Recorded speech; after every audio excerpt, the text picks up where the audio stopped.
Me parece que o seu inglês está com um pouco de mal-estar, não tá não? Deixa comigo, eu sou o Dr. Maurício, especialista em inglês, e aqui, deixe que eu cuido de você. Ô, Paulinho, se o plural de chapéu é chapéus, o plural de pastel...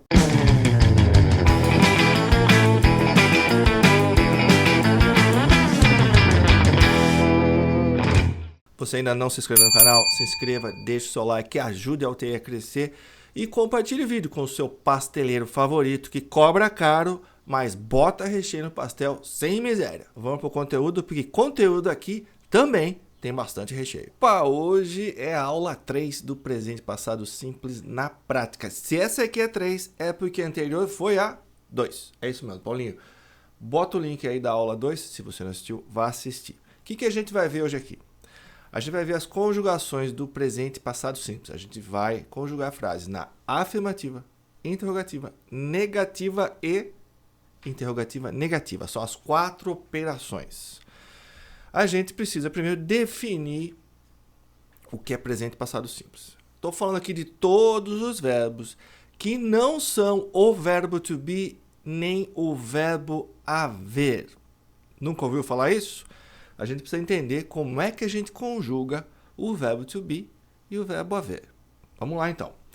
O verbo to be, ele mesmo faz a negação e a interrogação. O exemplo aqui, ela estava lá. Afirmativa, no passado. She was there. Ela estava lá. E para interrogar, verbo to be vem antes do sujeito. Olha lá. Ela estava lá. Was she? Ao invés de she was she there? Para negar, she wasn't. A gente vai pegar was, colocar o not na frente. Aí a gente contrai, junta o was com o not, deleta a vogal O, coloca um apóstrofo no lugar. É assim que a gente contrai. She wasn't there, ela não estava lá. E se eu quiser perguntar, ela não estava lá? Verbo to be vem antes do sujeito. É só inverter. Wasn't she there? Ela não estava lá. Legal? É assim que a gente conjuga o verbo to be. Ele é que interroga, ele é que nega, ele que faz tudo aqui. E com o verbo haver? Acontece a mesma coisa. Por quê? Porque o verbo haver é o verbo to be com um sujeito só, que é o there, que nem tem tradução. Paulinho, deixa o link aí, não vai esquecer, na descrição das aulas do verbo haver. O brasileiro tem problema com o verbo haver. Se você tem, esse problema vai acabar. Vá lá assistir as aulas. O verbo haver é super simples. O verbo haver é o verbo to be, com um sujeito que é there, que nem tem tradução. Olha o exemplo. Houve uma festa. É o verbo haver no passado singular. There was a party. A gente não traduz there e o was também não é traduzido como verbo to be. A tradução vai ser houve. There was a party. E se eu quiser perguntar como é o verbo to be, ele vem antes do sujeito, que é there. Houve festa? Was there a party? Entendeu? Então, na verdade, a gente está falando, nos dois casos, da mesma coisa. É o verbo to be. Não houve festa. There wasn't a party. Lá, juntei was com not, fiz a contração, wasn't. E se eu quiser perguntar, não houve festa? É só colocar wasn't antes de there. Wasn't there a party? É só isso, tá? Agora, diferente do verbo to be e do verbo haver, os verbos do presente e passado simples só são conjugados em frases afirmativas. Você já vai entender o que eu quero dizer com isso. Para a gente interrogar com o presente e passado simples, a gente vai usar os famosos e famigerados do, does e did, que tem gente que passa anos estudando inglês e não entende como usa, porque não aprende direito. Certo? Então, a gente considera essa moçada aqui verbos auxiliares, do, does e did. E eles sempre vêm, a gente está interrogando, eles vêm antes do sujeito. Para que a gente usa o do? Presente, fazer perguntas no presente, mas com os sujeitos I, you, we, they. Eu, você ou vocês. You é você ou vocês. We, nós. They, eles, elas. Olha lá. Você sabe? Do you know? É isso aí. E does. Does também é presente, só que apenas para he, she, it. Olha a dica. Quando a gente diz ela trabalha, como a gente viu na aula anterior, se você não viu, vai assistir. Seria she works, terceiras pessoas he, she, it, você acrescenta o s no presente. Então, tem s aqui, é porque does é para he, she, it. Ela sabe. Does she know? Do you know? Does she know? E did é pro passado. Para todas as pessoas. E moleza, hein? Olha lá. Então, a gente só tem 3 situações aqui. Do, presente, para I, you e they. Does, presente para he, she, it. E para o passado, did para todo mundo. Ela sabia? Did she know? Né? E note que aqui a gente tem know nos 3 casos. Né? No afirmativo aqui, interrogando a afirmativa, com sujeito you, com she, os 2 casos know. E no passado também know. É isso que a gente vai entender daqui a pouco. Para negar, a gente vai colocar not depois de do, does, did, depois do verbo auxiliar. Olha lá, do mais not, does mais not, did mais not. A gente pode dizer do not, does not, did not, mas com a forma não contraída, dessa maneira aqui, a gente indica ênfase. Por exemplo, eu quero dizer eu não sei. I do not know. Eu não sei. Se eu só quiser dizer eu não sei, I don't know.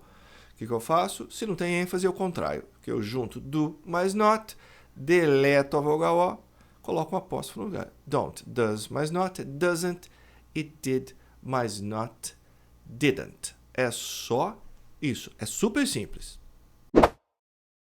Agora fica super interessante. A gente vai fazer frases na afirmativa, interrogativa, negativa e interrogativa negativa. A gente vai usar o verbo to live, viver ou morar. Vou traduzir como morar aqui. Passado é um verbo regular. Passado e particípio, lived. A primeira frase está no presente com o sujeito you, você mora em Nova York. A segunda no presente também, só que com ela, she. Ela mora em Nova York. E a terceira, no passado. Eles moraram em Nova York. Então, a gente vai ver os 3 casos. A gente vai começar afirmando. Lembra que eu disse que a gente só conjuga os verbos do presente e passado simples na afirmativa? Vamos lá, então. Você mora em Nova York. You live in New York. Pé da letra, né? You live in New York. Ela mora em Nova York. She lives. Olha aqui, né? Estou conjugando, acrescentando S, né? Conjugando o verbo morar na terceira pessoa do singular. You live, she lives. Tem que colocar o S, presente. No presente, passado simples, para he, she, it, você acrescenta o S. E no passado, eles moraram em Nova York. They lived, porque é um verbo regular. Olha o passado aqui. Então, a gente está conjugando o verbo morar. You live, she lives, they lived. Agora, a gente quer perguntar, você mora em Nova York? A gente viu que a gente precisa usar ou do, ou does, ou did. É presente, então did está fora, porque did é só para passado. Vou usar do ou does. Does a gente só usa para he, she, it. Tem até o S lá para lembrar a gente disso. Então, a gente sabe que aqui, para os sujeitos I, you, we, they, a gente vai usar do. O que a gente faz? Coloca o do antes da frase aqui, ó. Do you live in New York? Do you live in New York? Simplesmente isso. Se for ela, she lives, a gente vai fazer o quê? A gente não vai usar o do, vai usar o does. Para he, she, it, does. Does she live in New York? Veja que o verbo aqui não está com S mais, porque o does já diz que é a terceira pessoa do singular. Então, basicamente, a gente vai considerar que a gente não está conjugando o verbo, ele está no infinitivo sem o to, tá?